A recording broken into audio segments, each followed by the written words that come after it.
آپ صلی اللہ علیہ وسلم کی وفات سے پہلے ہی انہوں نے صحابہ کو بہت ساری باتوں کا پہلے سے بتا دیا تھا کہ ان کے جانے کے بعد دنیا میں کیا کیا ہونے والا ہے۔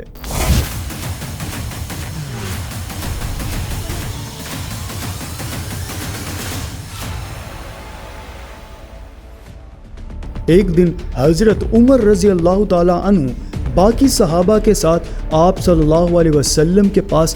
مسجد نبوی میں بیٹھے ہوئے تھے کہ اچانک ایک بہت ہی روبدار اور ہینڈسم آدمی مسجد میں داخل ہوتا ہے۔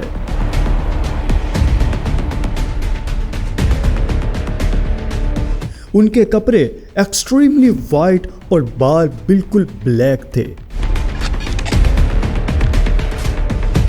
اس دن سے پہلے انہیں مدینہ میں کسی نے بھی نہیں دیکھا،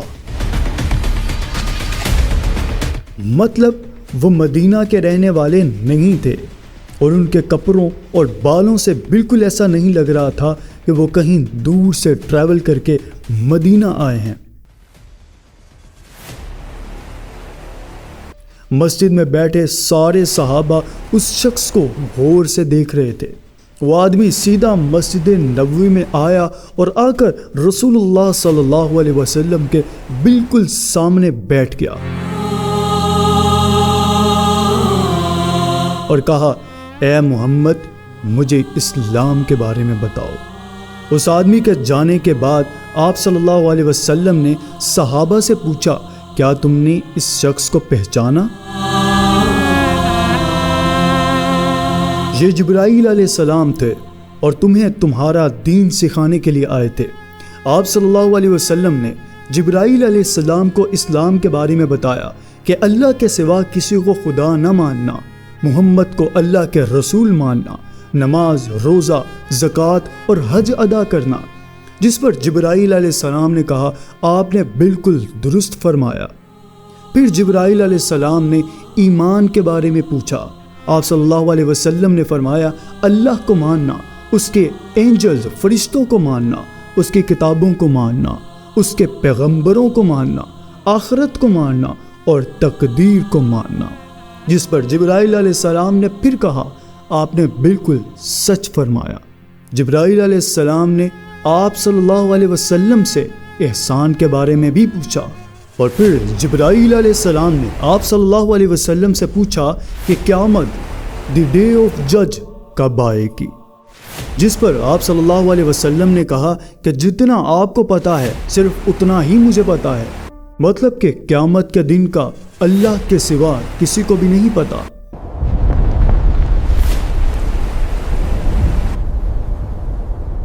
جو آپ صلی اللہ علیہ وسلم نے قیامت کی نشانیاں بتائیں وہ اس سے پہلے کسی کو بھی نہیں پتا تھی، اور ان نشانیوں کا تعلق صحابہ سے زیادہ ہم سے ہے، کیونکہ جو نشانیاں آپ صلی اللہ علیہ وسلم نے بتائیں وہ صحابہ نے اپنی زندگی میں پورے ہوتے نہیں دیکھی، بلکہ وہ نشانیاں آج ہم اپنی آنکھوں سے دیکھ رہے ہیں۔ آپ صلی اللہ علیہ وسلم نے جبرائیل علیہ السلام کو جواب دیا کہ جب ایک لونڈی اپنے مالک کو جنم دے گی،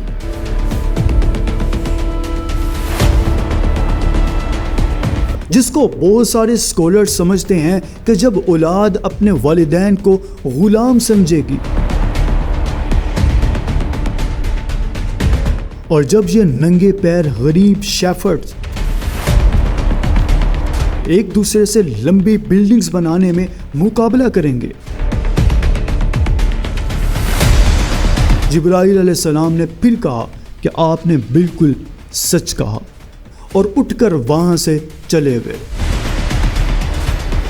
آپ صلی اللہ علیہ وسلم نے صحابہ کو بھیجا کہ جا کر اس آدمی کو ڈھونڈیں، لیکن اس دن کے بعد یہ آدمی کسی کو بھی نہیں دکھا۔ ناؤ آپ صلی اللہ علیہ وسلم نے ننگے پیر غریب چرواہوں کا ذکر کیا، جنہیں اس زمانے میں عرب بیڈونز بدو کہا کرتے تھے، جو عرب کے باقی قبیلوں سے دور رہا کرتے تھے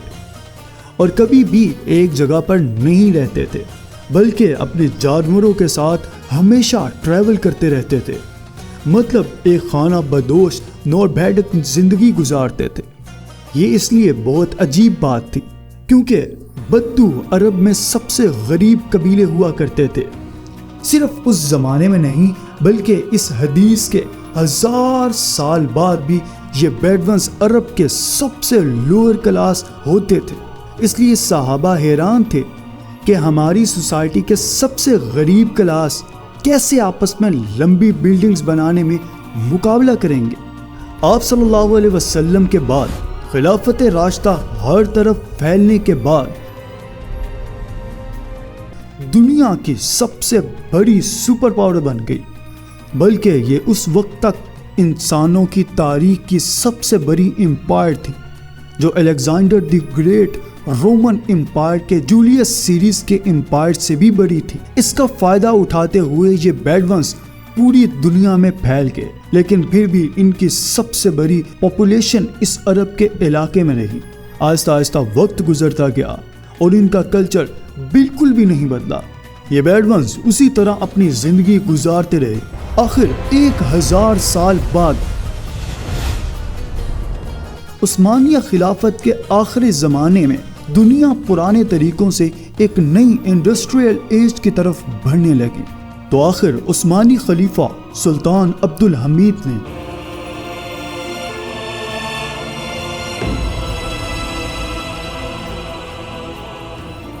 مسلمانوں کو بھی ماڈرن دنیا کی طرف لانے کے لیے بہت سٹرونگ ریفارمز کی اور پوری امپائر میں بہت سارے پروجیکٹس شروع کیے، جس میں استنبول سے مدینہ تک ایک ٹرین بھی بنائی گئی۔ لیکن اس ٹرین کے راستے میں ہمیشہ ایک بہت بڑی رکاوٹ تھی، یہی بیڈونز، کیونکہ انہی بیڈونز نے اس سے بہت سال پہلے 1757 میں 20,000 حاجیوں کو شہید بھی کیا تھا، جس کے بعد عثمانیہ سلطنت ان کے کلچر کو چینج کرنے لگی اور انہیں خانہ بدوش نومیڈک زندگی سے ایک پرماننٹ علاقے میں منتقل کرنے کی کوشش کی گئی۔ لیکن بیڈونز قبیلے عثمانیہ سلطنت کے ان ریفارم سے بالکل بھی خوش نہیں تھے،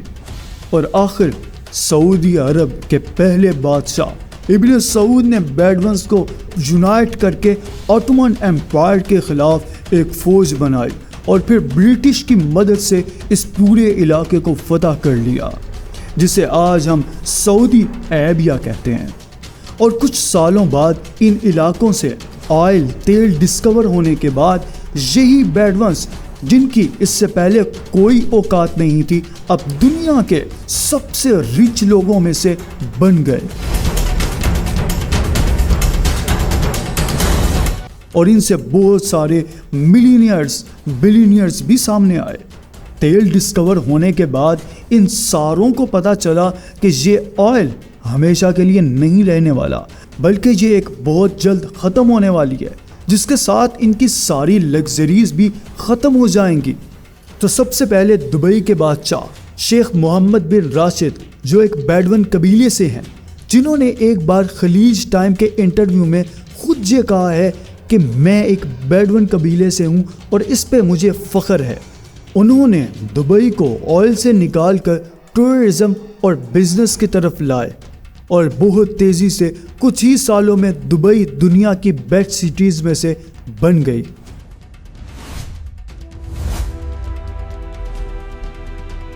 اور پھر کچھ سالوں بعد دنیا کی سب سے لمبی بلڈنگ برج الخلیفہ بھی دبئی میں بنائی گئی۔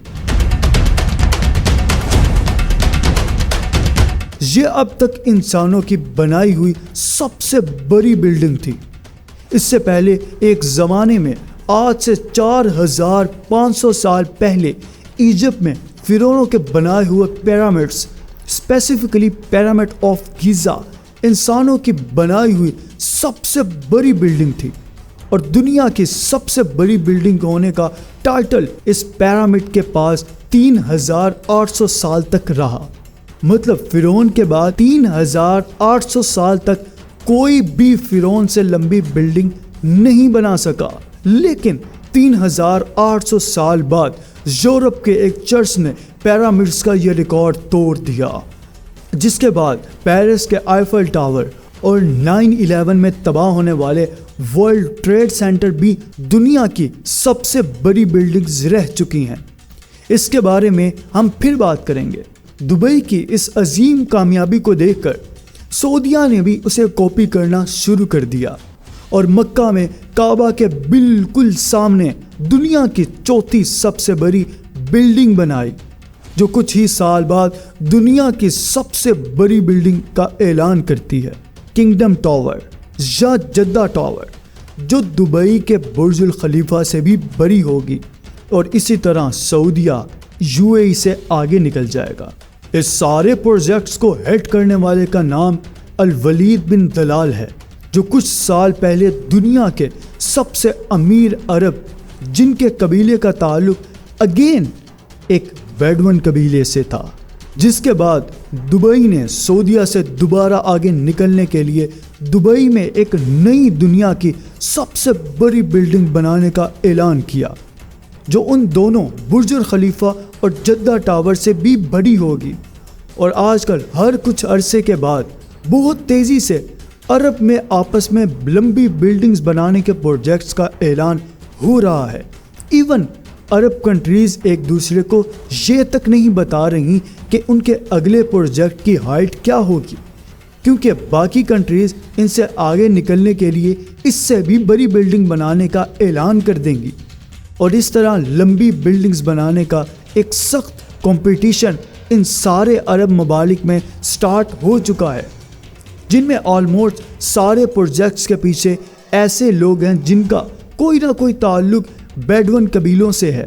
اور آج یہ جو کچھ بھی ہو رہا ہے، اس کا رسول اللہ صلی اللہ علیہ وسلم نے 8 سے 1400 سال پہلے جبرائیل علیہ السلام اور صحابہ کو بتا دیا تھا کہ ایک دن یہ بیڈونز، جو آج ننگے پیر اور بہت ہی غریب شیپرڈز چرواہے ہیں، وہ ایک دوسرے سے لمبی بلڈنگز بنانے میں مقابلہ کریں گے۔ اور یہ قیامت کی اتنی امپورٹنٹ نشانی ہے